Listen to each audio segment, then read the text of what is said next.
घ्या, आपण एखादं छान भाषण वगैरे करू, किंवा आपण काही लोकांची भाषा वेगळे आहेत. समजा ह्या भाषा संदर्भात आपण अभ्यास करायला गेलो तर तुम्हाला काय वाटतं की भाषणामध्ये जर काही पर्टिक्युलर गोष्टीला मार्क द्यायला गेलो तर भाषणामध्ये 100% शब्द किती टक्के महत्वाचे असतात? शब्द किती टक्के महत्वाचे असतात?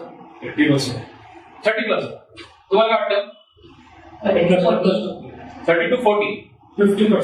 50%. हो.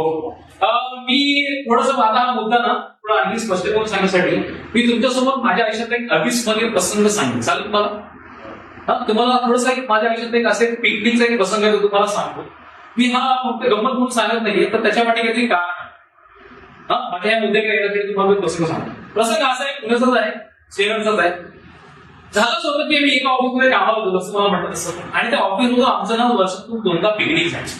एक असायची हिवाळी पिकनिक, दुसऱ्या असायची पावसाळी पिकनिक.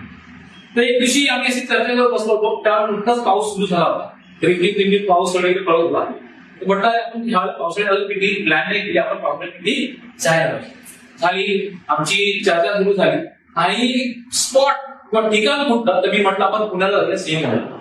तर ह्याच्याबरोबर सिंहगड राणीपाडला आलो कारण तिकडे तर पावसाळ्यात दिवसात अतिशय मस्त वातावरण असतं आणि वेगळा आनंद असतो. झालं आमचा तो प्लॅन डिसाईड झाला. मग आम्ही असं प्लॅन केलं होतं की रात्री 12 वाजता निघायचं, सकाळी 4 वाजता पुण्याला पोहोचायचं, फ्रेश वगैरे व्हायचं आणि पुण्याच्या सिंहगडच्या पायथ्याशी जायचं. आमच्या ह्या प्लॅनची कल्पना आमच्या सरांना दिली. सर म्हणाले मी पण येणार पिकनिक. आता तो बॉस आहे ना, तर ते सोबत बॉस पिकनिकला आला तुम्हाला कसं वाटेल? तर आम्ही नाही म्हणता शेवटी बॉसला नाही कोण म्हणणार. आम्ही सरांच्याच गाडीतून रात्री 12 वाजता निघालो आणि 4 वाजता आम्ही पुण्याला पोहोचलो. आमच्याच एका ऑफिस सहकार्याचं पुण्यामध्ये घर होतं, तिथे आम्ही गाडी पार्क केली, फ्रेश झालो आणि नॉर्मल असे टी शर्ट वगैरे असे कपडे वगैरे घालून लोकल रिक्षा आणि बस वगैरे करून आम्ही ठरवल्याप्रमाणे 5:30 वाजता सिंहगडच्या पायथ्याशी पोहोचलो. अनेक लोक सकाळी तिथे मॉर्निंग वॉकसाठी आले आणि आम्ही काही लोकांना विचारलं की किती वेळ लागेल. काही लोक म्हणाले 5 तास, काही लोक म्हणाले 3 तास.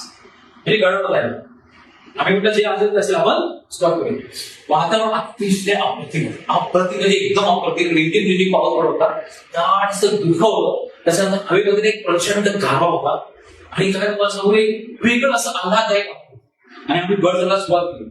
गड चढतोय, एकमेकांची मस्करी करतोय, निसर्ग बघतोय, दमतोय, थकतोय, असं करत करत करत आम्ही जवळजवळ 2-2.5 तासांनी गडाच्या टोकावर पोहोचलो. गडाच्या टोकावर पोहोचलो. सकाळी काही खाल्लं नव्हतं, काय नव्हतं, आम्हाला पोटात कावळे मुकायला लागले.